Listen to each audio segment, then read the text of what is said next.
The space probe Horizon's Edge had been flying for 3 years when it found something that should not exist. The small machine sent its last message on a Tuesday morning, Earth time. The message was simple, but terrifying. It had found a hole. In space itself, Captain Jake Morrison was drinking his morning coffee when the alert came through. He was on the bridge of the exploration ship New Frontier, watching the stars through the main window. The coffee was terrible, like always, but it was hot and it helped him think. "Captain," said Lisa Banks, his science officer. She was a smart woman with short brown hair and worried eyes. "You need to see this." Jake walked over to her station. The screen showed numbers and graphs that meant nothing to most people. But Jake had been exploring space for 20 years. He knew what the numbers meant. They were bad. "The probe found something," Lisa said. Her voice was quiet. "Something big. The probe had been sent to map the edge of known space. Humans had? Spread to 3 star systems by now. They had colonies on 12 worlds. But space was huge, and there was always more to explore. "Show me," Jake said. Lisa touched her screen. The main display changed. It showed the probe's last transmission. Jake saw stars, then darkness, at the normal darkness of empty space. This was different. This darkness seemed to eat the light around it. "How big is it?" Jake asked. "About the size of our whole solar system," Lisa said. The probe got close and then ... nothing. It just stopped, sending signals. Jake stared at the screen. In his 20 years of exploring, he had seen strange things. Gas clouds that glowed without reason, planets made of diamond, stars that sang, radio songs. But this was different. This scared him. "Get me Admiral Sullivan," he said. The communication took an hour to reach Earth. Admiral Kate Sullivan was a tough woman who had fought in the colony wars. She had gray hair and scars on her, hands from fixing broken ships. When her face appeared on the screen, Jake could see she was not happy. "Morrison," she said. "Tell me this is not as bad as it looks. It might be worse," Jake said. He told her everything the probe had found. The Admiral listened without speaking. Her face got more serious with each word. "I'm sending you coordinates," she said when he finished. "Take your ship there. Find out what this thing is. But be careful. We can't lose you too." The New Frontier changed course. Jake's crew was small, but good. Lisa Banks ran the science team. Ron Cole was in charge of security. He was a big man who had been a soldier before joining the exploration service.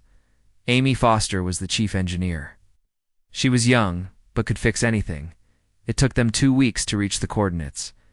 As they got closer, their instruments started acting strange. The gravity sensors could not decide which way was down.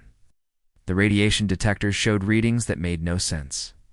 Captain Amy said over the comm, "The engines are working fine, but something is pulling at us. It's like the ship wants to go toward that thing." Jake looked at the main screen. The darkness was bigger now. It was not just black. It seemed to swallow the stars behind it. When he looked at it too long, his eyes started to hurt. "Hold position," he said. "Lisa, what are your sensors telling you?" "Nothing good," Lisa said. She was reading data from 3 different computers. "This thing is not natural. It's like a hole in reality itself, and it's growing, slowly. But yes, it's bigger now than when the probe first found it." Before Jake could answer, the communication system started beeping. Someone was calling them. The signal was coming from behind them, not from the darkness ahead. "This is Ambassador Zethkar of the Altarian Collective," said a voice.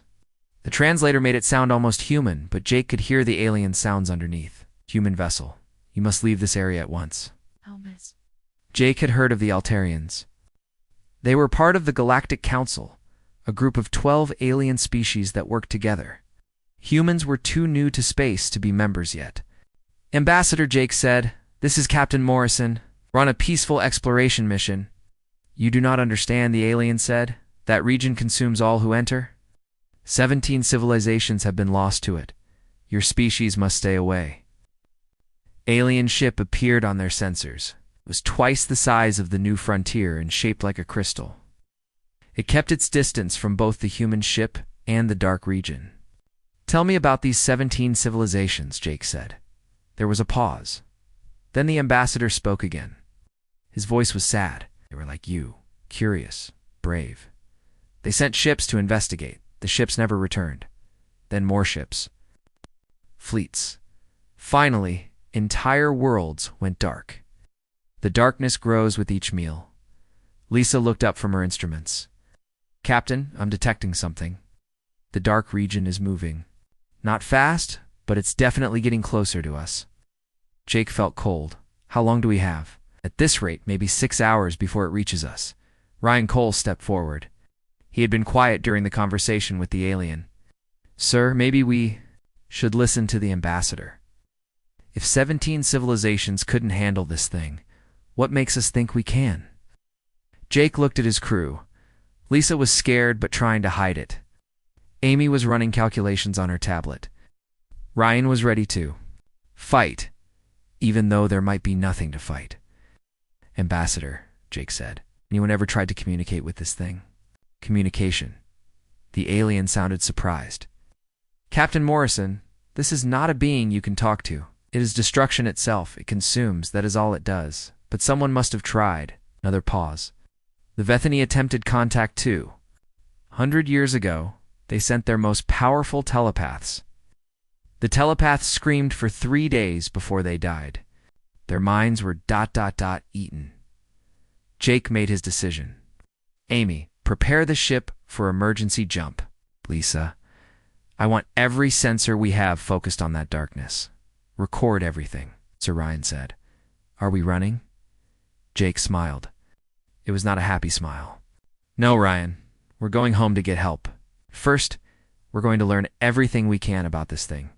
The next few hours were busy. Lisa's team recorded data while Amy got the jump engines ready.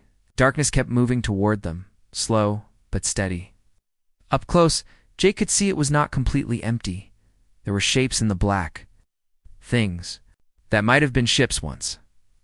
Captain Lisa said, I think I know what happened to those 17 civilizations.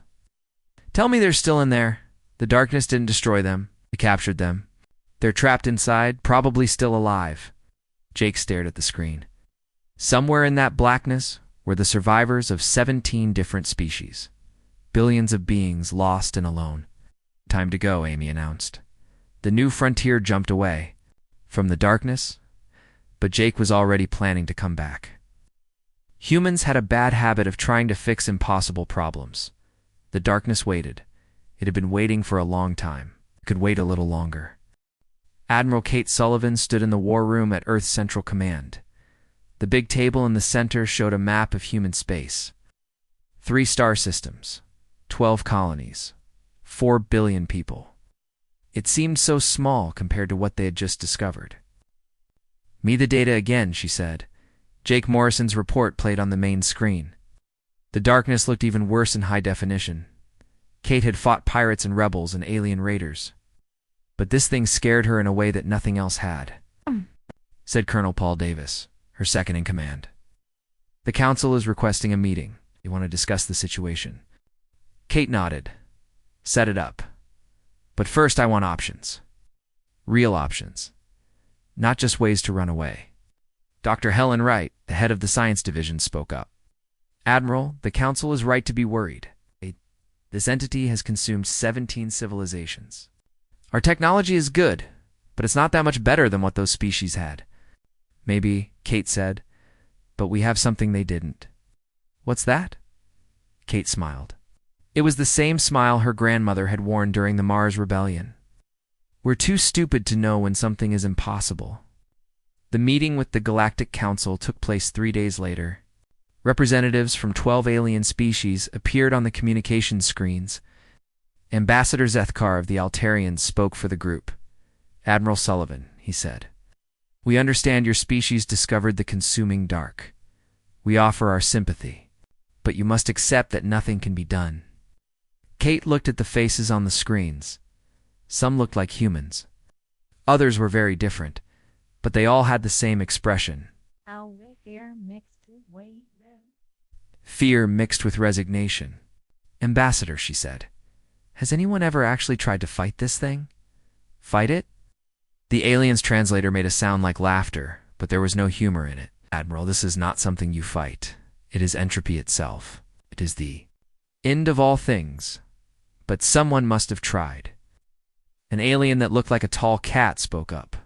This was Commander Vex High of the Feline Alliance. The Zenth tried to fight. They had weapons that could destroy planets. Darkness ate their weapons and then ate them. What about the Vethany? I heard they tried to communicate with it. Room fell silent. Finally, a being that looked like a tree with eyes spoke. This was Elder Grutin of the Botanical Collective. The Vethany were our friends. Their telepaths were the strongest in the galaxy. When they tried to contact the darkness, it drove them mad. They began building ships and flying them into the void, millions of them. They said they heard voices calling them home. Kate felt cold. How long ago was this? 200 years? The last Vethany died yesterday. He was in a hospital on Altair Prime, still trying to build a ship from medical equipment. The room was quiet for a long moment. Then Kate spoke. I want to try anyway. Every alien on the screen started talking. At once, the translator couldn't keep up. Finally, Ambassador Zethkar raised his hand for silence. Admiral, he said, this is madness. You cannot save those who are already lost. You can only join them in their fate. Maybe, Kate said, but I've never been good at leaving people behind. After the meeting ended, Kate called her best people. Together, the room was full of the smartest humans alive. Scientists, engineers, military commanders, and explorers. I want to mount a rescue mission, she announced. Dr. Wright was the first to speak. Kate, this is suicide. We don't even know what this thing is. Then we'll find out, Kate said. Dr. Martinez, how are the quantum tether experiments going? Dr. Carlos Martinez was young for a head scientist. He had been working on new ways to keep ships connected across vast distances. The tests are promising. It can maintain a link across several light years now. But Admiral, if this thing can consume entire fleets, can you build a tether strong enough to pull a ship back? Maybe. But it would have to be a small ship. And the power requirements would be enormous. Kate turned to Commander Patricia Wells, the head of ship design. Pat, can you build me a ship that can survive in that darkness? Patricia was quiet for a moment. She was thinking about materials and shields and engines. It would have to be completely new. Nothing like what we've built before. And even then, I can't promise it would work. How long? 6 months? Be 8? You have 4? Patricia nodded. She had known Kate for 10 years. When the Admiral made up her mind, mountains moved. Who's going to crew this ship? Asked General Frank Stone. Kate had been thinking about this. I want volunteers only. People who understand this is probably a one-way trip. You'll have more volunteers than you can use, Frank said. When word gets out about this, every explorer and risk-taker in human space will want to go. Kate was right about the volunteers. When the announcement went out, applications flooded in. Pilots, engineers, scientists, soldiers, even civilians who had never been to space wanted to help. The selection process was hard. Kate needed the best, but she also needed people who could work together under impossible stress. The final crew was small. 5 people for a mission that might save billions. Commander Ben Hayes got the job of mission leader. He had been exploring dangerous space for 15 years. He was calm under pressure and good at making hard decisions fast. Sophie Miller became the navigator. She was young but brilliant. She could plot a course through a meteor storm while blindfolded. If anyone could find a way through the darkness, it was her. Tony Clark took communications. He had been a radio operator during the colony wars. He could make contact with anyone, anywhere. Using equipment held together with tape and hope, Dr. Sam Peterson joined as medical officer. He had worked in field hospitals on 6 different worlds. More importantly, he was studying alien biology. If they found survivors in the darkness, he would know how to help them. Carlos Rivera left his quantum research to become the ship's engineer. He knew the experimental systems better than anyone. If something broke, he could fix it. If it couldn't be fixed, he could probably build a replacement from spare parts. The ship took shape in the orbital yards. Above Mars, it was unlike anything humans had ever built. The hull was made from materials that didn't exist 5 years ago. The shields used theories that most scientists said were impossible. The quantum tethers were powerful enough to pull a ship across half the galaxy. They called it the Defiant. The name fit. While the ship was being built, teams of scientists studied every piece of data about the darkness. They found old records. From alien archives, stories about the lost civilizations, technical specifications for ships that had vanished. One thing became clear. The darkness was not random. It moved with purpose, chose its targets carefully. It seemed to prefer civilizations that were growing too fast or becoming too powerful. It's like a gardener, Dr. Wright said during one briefing. It prunes species that it thinks are getting out of control. Why hasn't it come for us yet? Ben asked. Maybe it doesn't see us as a threat, Kate said. We're still small, still new to space. Or maybe it's saving us for dessert, Sophie said quietly.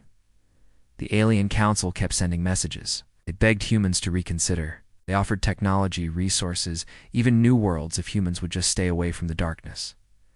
Kate's. The answer was always the same. Thank you, but we're going anyway. 2 weeks before the mission launched, Ambassador Zethkar came to Earth in person. Kate met with him in her office. The alien was tall and thin, with silver skin and large black eyes. He looked tired. Admiral, he said, I have come to make one final plea. My people have run computer simulations.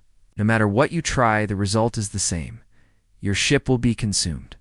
Your crew will be lost, and the darkness will grow stronger. Kate poured herself coffee. She offered some to the alien, who politely refused. Ambassador, let me ask you something. In all these simulations, did any of them account for human stubbornness?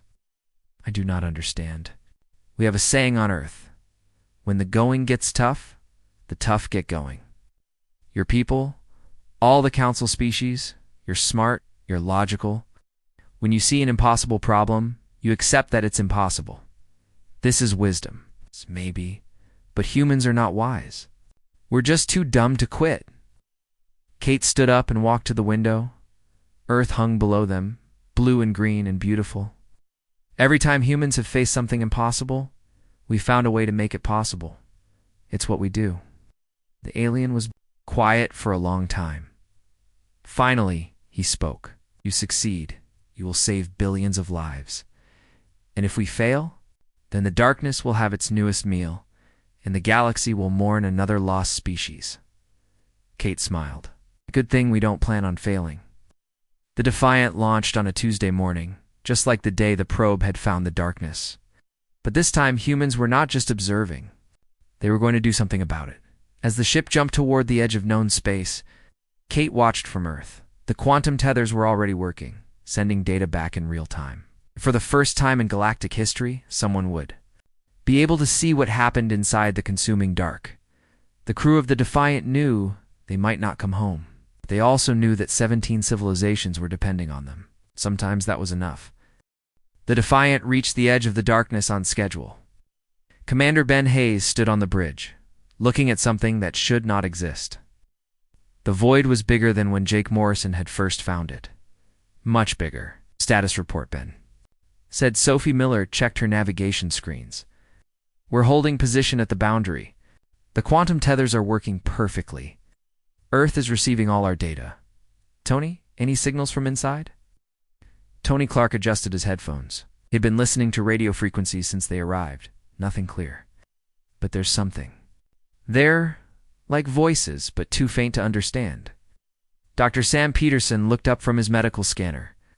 The void is affecting our biology. Heart rates are up. Brain activity is showing stress patterns. It's like our bodies know this place is wrong. Carlos Rivera ran diagnostics on the ship's systems. The experimental shields are holding, but the void is testing them. I can see the energy levels fluctuating. It's like something is pushing at us, trying to find a way in. Ben nodded. Take us in, slow and steady. The Defiant crossed the threshold. The moment they entered the void, everything changed. How the stars vanished. The instruments went crazy. Gravity shifted directions every few seconds. This is impossible, Sophie said. Was trying to read her navigation equipment, but the numbers made no sense. According to these readings, we're moving in 6 directions at once. Ignore the instruments, Ben said. Trust your instincts. You're the best navigator in human space. If anyone can find their way through this, it's you. Sophie took a deep breath. She closed her eyes and felt the ship around her. Slowly, she began to understand the strange geometry of the void. "It's like a maze," she said. "But the walls keep moving. Can you plot a course?" "Maybe. Give me time." The ship moved deeper into the darkness. Carlos kept the shields running while Tony tried to map the radio signals. Dr. Peterson monitored the crew's health, and Ben watched everything, ready to make decisions that might save or doom them all. "Contact," Tony announced suddenly. "I'm getting something on the emergency frequencies." "Put it on speaker." The bridge filled with static, and faintly they heard voices. Many voices speaking in languages they didn't recognize. But underneath the alien words, there was something familiar: fear, loneliness, the sound of people who had been lost for a very long time. "Oh, those are distress calls," Dr. Peterson said. "Some of them are old, really old. But some are recent. Recent how? Days? Maybe hours. Someone in here is still alive and still trying to call for help." Ben made a decision. "Tony, boost the signal. Let them know we're here." Tony worked his controls. "Attention, any ships in the void. This is the Earth vessel Defiant. We are here to help. Please respond." For a moment there was only static. Then a new voice came through, clear and strong. It spoke in perfect English. "Earthship, this is Captain Niravel of the Zenth battlecruiser Star's End. We have been trapped here for 150 years. Who are you people, and why did you come to this cursed place?" Ben looked at his crew. The Zenth were one of the lost civilizations. According to the records they had been consumed by the void generations ago. "Captain Vel, this is Commander Hayes. We came to find survivors and get them out." There was a long pause. Then the alien captain laughed. It was not a happy sound. "Commander, nothing leaves this place. They've tried. For 150 years. The void does not let go of what it takes. Where are you? We'll come to you. I will send coordinates, but be warned. The void knows you are here now. It will try to separate you, to break your will. Do not trust what you see. Do not trust what you hear sometimes. Do not even trust what you think." The coordinates appeared on Sophie's screen. She studied them carefully. "These numbers are strange. It's like they're describing a location that doesn't exist. Can you get us there?" "Think so, but the path is going to be dangerous." Sophie guided the Defiant through the twisted space of the void. Reality bent around them. Sometimes they seemed to be flying upside down. Sometimes the ship felt like it was falling in all directions at once. But Sophie held the course, following instincts she didn't fully understand. They found the asterisk stars. End asterisk, floating in a bubble of normal space. The Zenth ship was huge, designed for war, but it looked tired, scarred. Parts of it seemed to fade in and out of existence.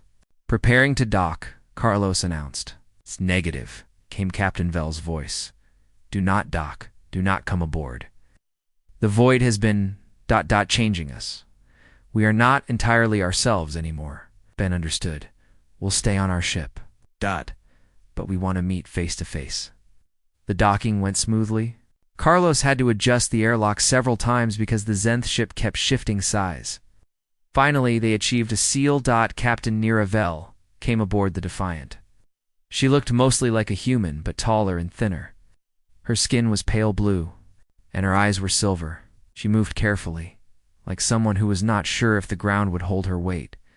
"You are very brave or very stupid," she said to Ben. "Which is it? Both, probably?" Vel smiled. "Good. In this place, you need both qualities to survive." She looked around the bridge. "Your ship is interesting.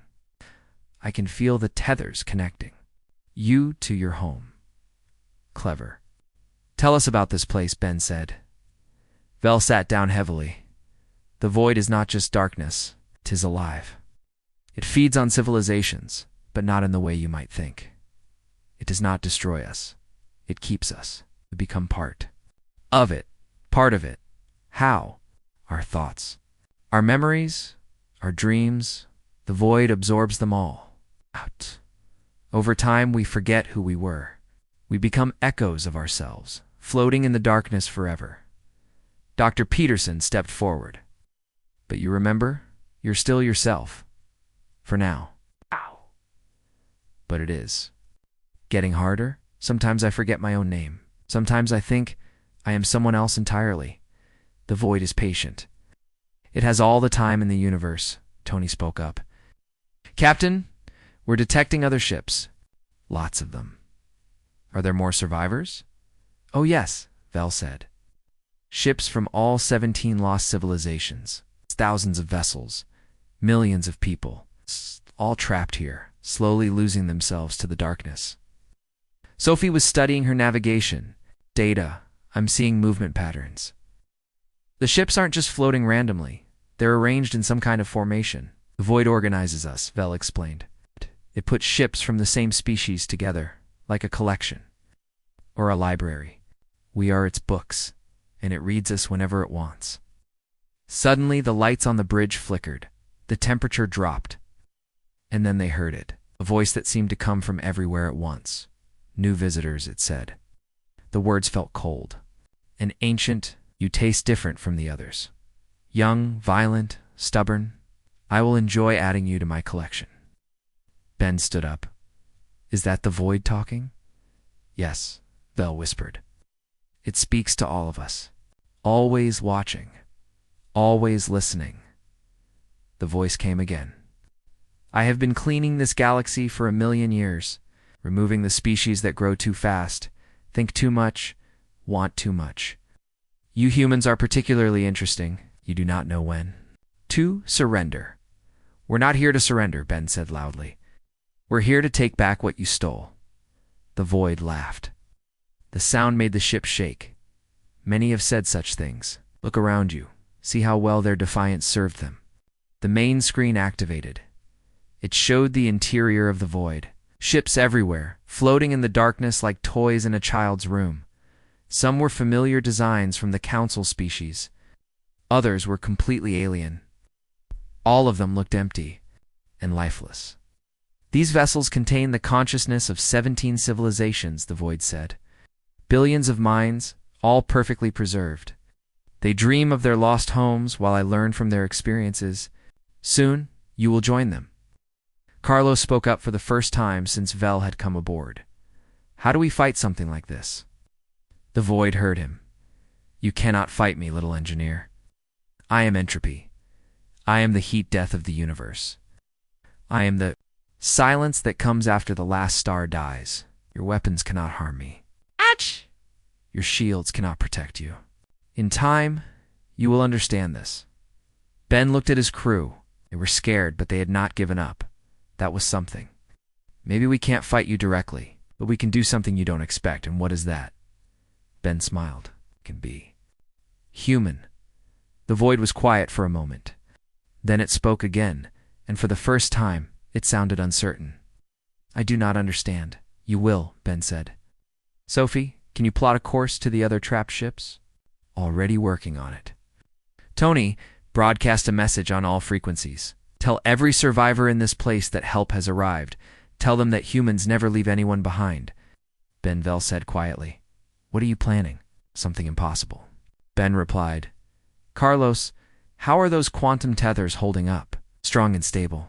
We've got a solid connection to Earth. Good. Because we're going to need to send a very important message home.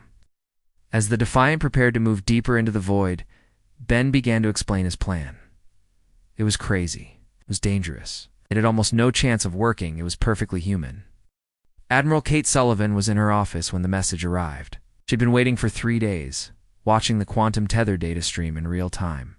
The Defiant was still alive, still functioning. But what Ben Hayes was asking for seemed impossible. Play it again, she said.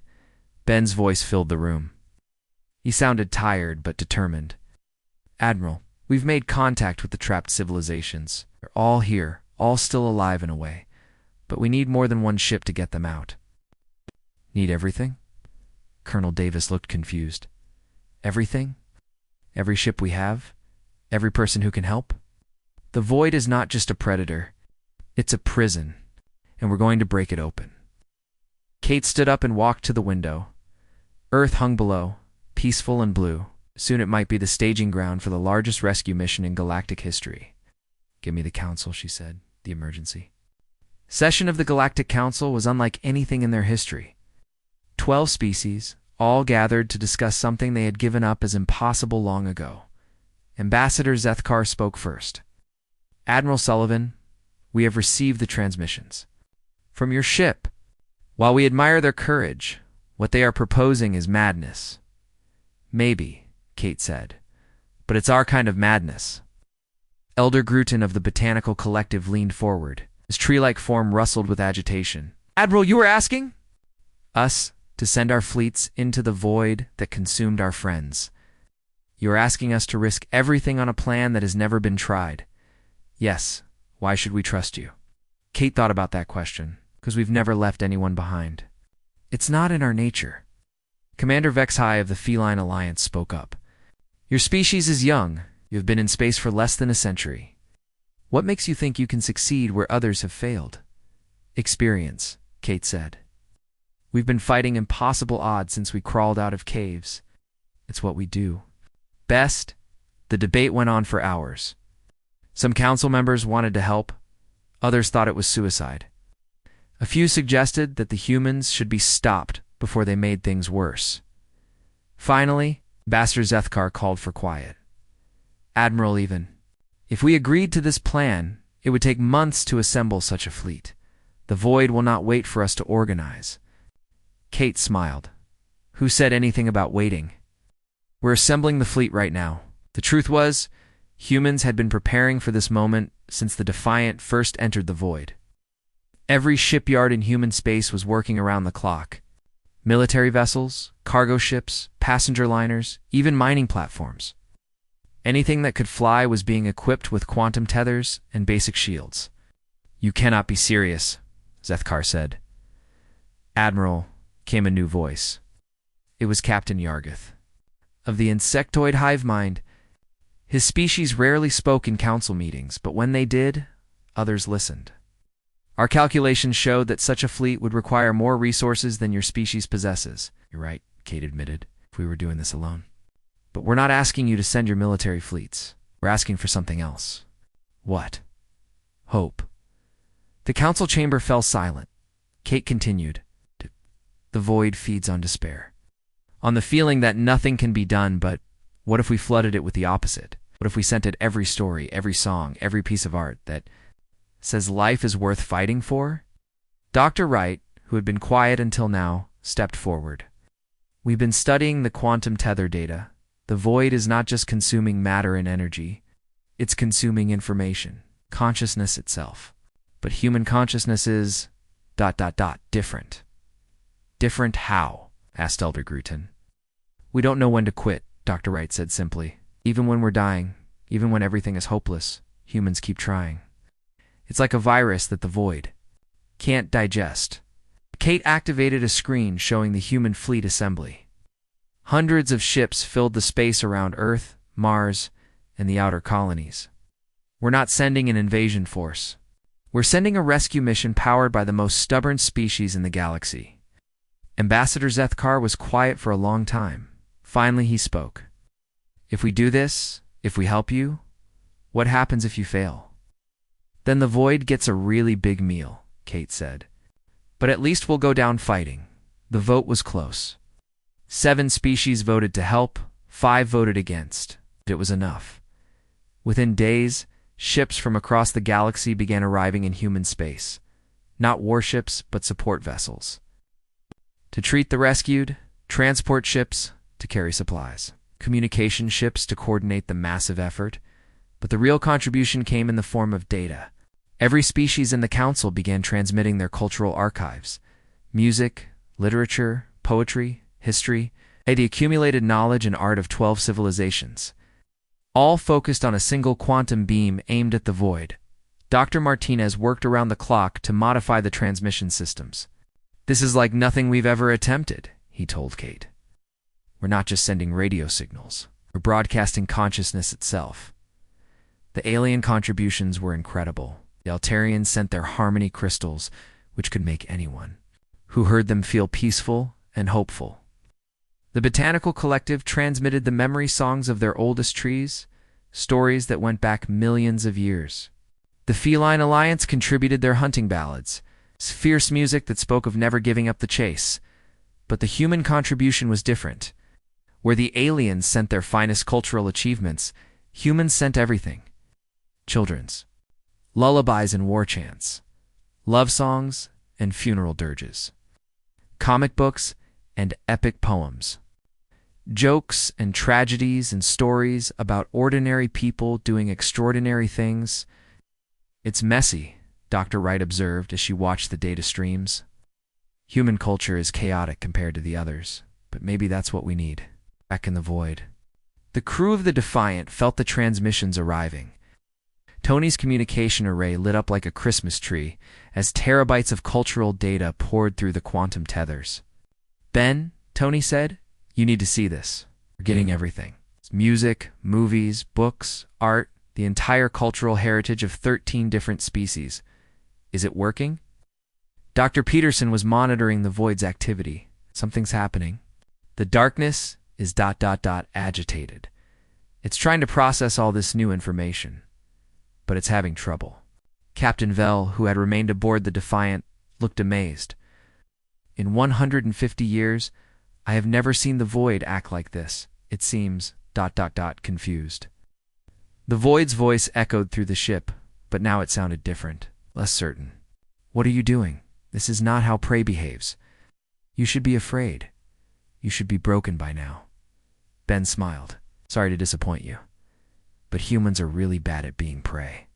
Sophie had been working with the cultural transmissions, using them to map the void's internal structure. Ben, I think I understand how this place works. The void organizes consciousness like a filing system. But all this new data is messing up its organization. Explain. It's like we're giving it too much information to process at once.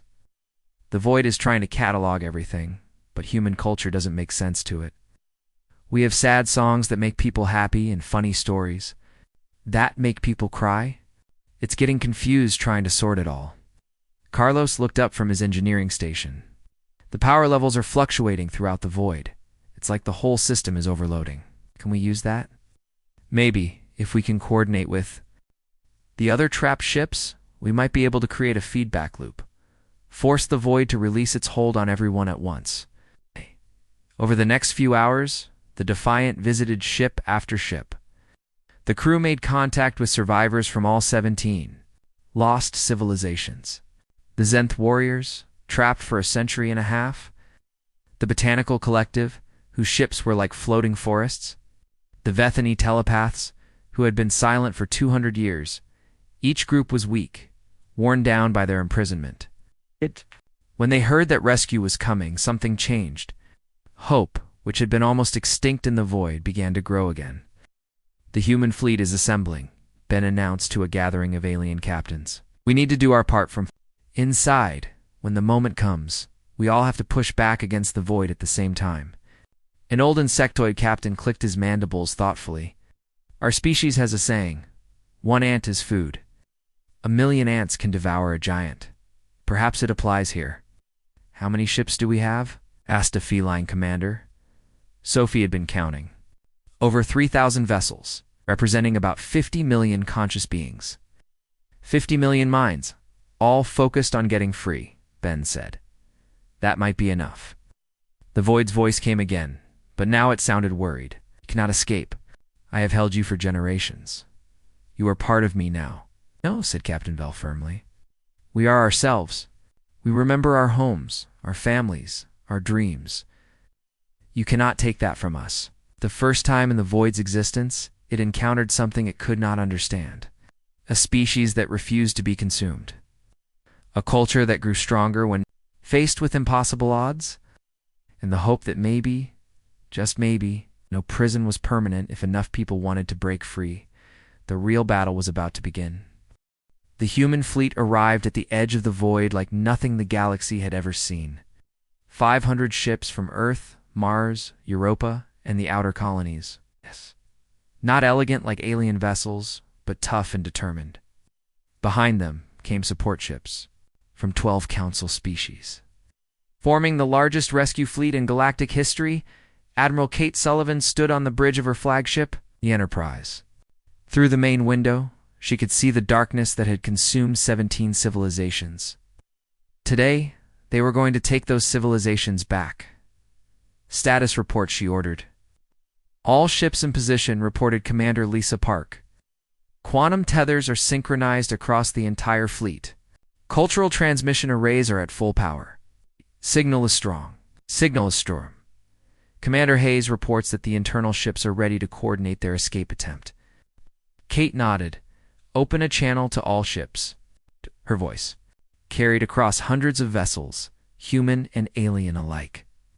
This is Admiral Sullivan. Today we do something that has never been done before. We're going to rescue 50 million people from a prison that was supposed to be permanent. Not because it's easy, but because it's right. She paused, looking out at the fleet. The enemy we face is older than our species. It has won every battle for 1,000,000 years. But it has never faced humans before, and humans have one quality. That it cannot understand. We do not know how to give up. Inside the void, Ben Hayes felt the moment approaching. The cultural transmissions from the fleet were pouring into the darkness, overloading the void's ability to process information. Around him, 3,000 trapped ships were preparing for their coordinated escape attempt. Sophie, he said, "Are you ready?" Sophie Miller had spent days studying the void's internal structure. She had learned to read its twisted geometry like a map. You can see the weak points, the places where reality is stretched thin. If we all push at the same time, it's Tony's status on the communication network. Tony Clark had linked every ship in the void through a web of quantum channels. Everyone is connected. When you give the word, all 3,000 ships will hear it at the same time. Dr. Peterson was monitoring the void's behavior. It's getting more agitated. The cultural transmissions are causing some kind of mental overload. It's like the void is having a nervous breakdown. Carlos Rivera looked up from his engineering station. Ben, the void is trying to feed on the transmissions, but it can't digest them. Human culture is like poison to it, too chaotic, too contradictory. Void's voice came again, but now it sounded desperate. Stop this. You are damaging the order I have maintained for eons. Your chaotic thoughts are corrupting my perfect collection. That's the idea, Ben said. Sophie, initiate escape sequence. Throughout the void, 3,000 ships began to move. Not randomly, but in a coordinated pattern that Sophie had designed. They pushed against the boundaries of their prison.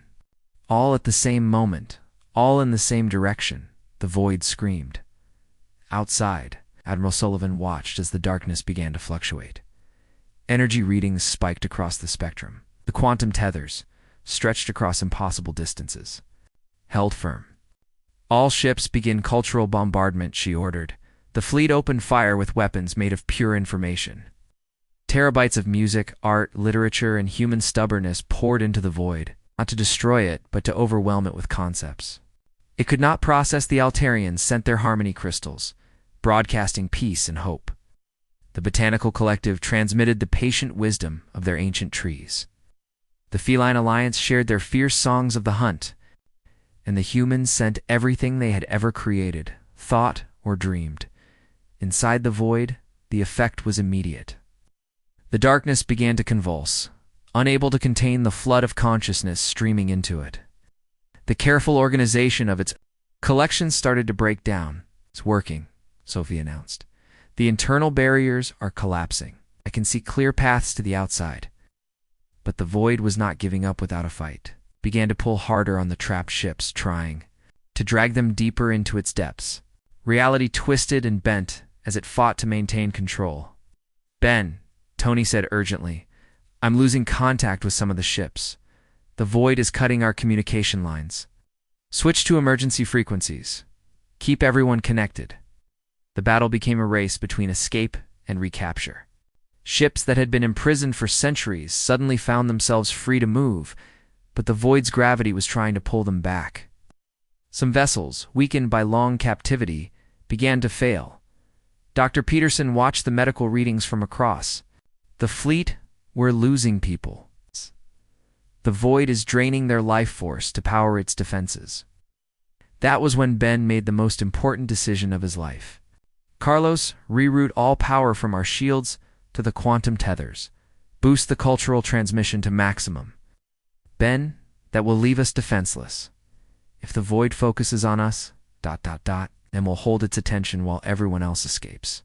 Do it. The Defiant became a beacon of pure human stubbornness, broadcasting everything that made humanity unique. Stories of ordinary people doing extraordinary things. Songs about never giving up. Jokes that made no sense but somehow made people laugh anyway. The void, overwhelmed and confused, made a mistake. It focused all its attention on the Defiant, trying to understand these impossible humans. And while it was distracted, 3,000 ships began their final sprint to freedom. Sophie guided them through the maze of collapsing reality. Her navigation skills, honed by years of flying through impossible conditions, proved perfect for this moment. She found paths that existed only for seconds, routes through spaces that folded in on themselves. "Come on," she whispered, hands flying over her controls. "Come on, everyone, we're almost there." By one, ships began to emerge from the void, first dozens, then hundreds. The human fleet outside moved to escort them to safety, providing medical aid and technical support. Captain Vel's Star's End was among the first to escape. As her massive battlecruiser cleared the void's boundary, she opened a communication channel to Admiral Sullivan. "Admiral," she said, her voice full of wonder, "we are free. After 150 years, we are free." But inside the void, the Defiant was in trouble. The darkness was collapsing around them, and their shields were gone. The void, realizing it had been tricked, was pouring all its remaining power into one final attempt to keep at least some prisoners. "Ben," Carlos said, "we need to leave now. The quantum tethers are our only way out." "Not yet. There are still ships trapped in the deep core. We can't leave them." Sophie was already plotting a course to the center of the void, where the oldest prisoners were held. Ships from civilizations so ancient that their names had been forgotten. "I can get us there, but I don't know if we can get back. We'll figure that out when we get there." The Defiant dove deeper into the collapsing darkness. Around them, reality came apart and reassembled itself in impossible ways. But the human crew held together, united by their refusal to abandon anyone. They found the ancient ships floating in a bubble of compressed space-time. Vessels from the void's first victims, preserved but forgotten. Some were so old that their technology was incomprehensible. Others were barely recognizable as ships at all. "Tony, can you reach them?" "Trying. These communication systems are really old. Give me a minute." Finally, contact was established. The voices that answered were weak, confused, barely conscious. After eons of imprisonment, but they were still alive. "This is the Earth ship Defiant," Ben announced. "We're here to take you home." The ancient beings could hardly believe it. Some had been trapped so long they had forgotten their own names. But hope, once rekindled, spread quickly among them. "Follow us," Sophie said, broadcasting a navigation. "Signal, stay close, and trust us." The escape from the deep core was the hardest part. The void, sensing its oldest prisoners slipping away, made reality itself fight against them. Gravity pointed in 6 directions at once. Time ran backwards and forwards simultaneously. Space folded and unfolded like origami made of nightmares. But Sophie Miller was the best navigator in human space. She had learned to read the void's twisted geometry. She found a path that existed only in potential. A route through spaces that hadn't decided whether they were real or not. The ancient ships followed, their crews trusting in the strange young species that had come to rescue them. Impossibly, they began to climb toward the light. The void made one last attempt to stop them, collapsed the tunnel Sophie was using, trying to trap them all in a pocket dimension. But Carlos had one more trick. He overloaded the quantum tethers, turning them into a lifeline that stretched across impossible distances. "Grab on," he announced to all the ships. "We're going home the hard way." The tethers yanked the entire group through collapsing space-time, dragging them out of the void's grasp through sheer brute force. It was violent, chaotic, completely insane. It was perfectly human. When the Defiant emerged from the void, it was pulling a train of ancient ships behind it like a cosmic locomotive. The human fleet cheered as the last prisoners were finally freed. But the biggest surprise was yet to come. As the void collapsed completely, Unable to maintain its structure without its prisoners, it didn't just disappear.